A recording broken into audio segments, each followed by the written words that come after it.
શહેરના વહીવટી ward number 9માં આવેલા કુણાલ 4 રસ્તા પાસે દબાણો તોડવા ગયેલી પાલિકા તથા પોલીસની ટીમનો વિરોધ। શહેરના વહીવટી વોર્ડ નંબર 9ના કુણાલ 4 રસ્તા પાસે સાડી બજારના દબાણોને વડોદરા મહાનગરપાલિકાના દબાણ શાખા તથા પોલીસના ઉચ્ચ અધિકારીઓ સાથે લક્ષ્મીપુરા પોલીસની ટીમ સાથે દબાણ હટાવવા જતાં ભારે હોબાળો થયો હતો।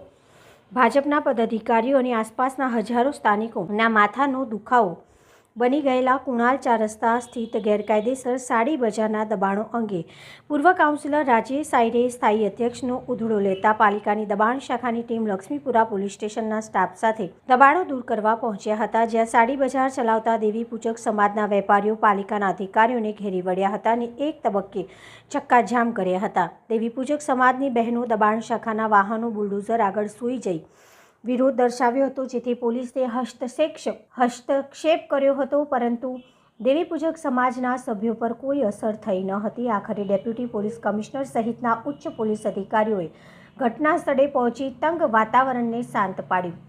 અધિકારીઓની સમજાવટથી દબાણકર્તાઓને 2 કલાકની મોહલત આપવામાં આવી હતી। ત્યારબાદ દબાણો દૂર કરવાની કામગીરી હાથ ધરવામાં આવી હતી।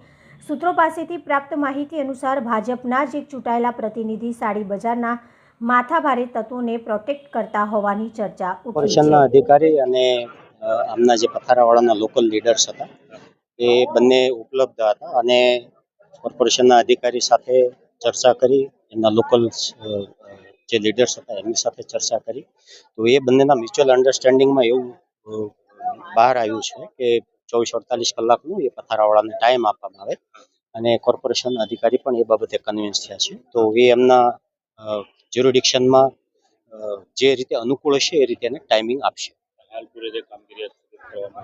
હા, કોર્પોરેશનના અધિકારીએ કીધું કે આપણે એમને જે ટાઈમ દેવાનો છે અમે ઓફિસમાં જઈને નક્કી કરી અને નોટિસ ઇસ્યુ કરીએ, એટલા પૂરતો ટાઈમ હાલ પૂરતું સ્થગિત છે।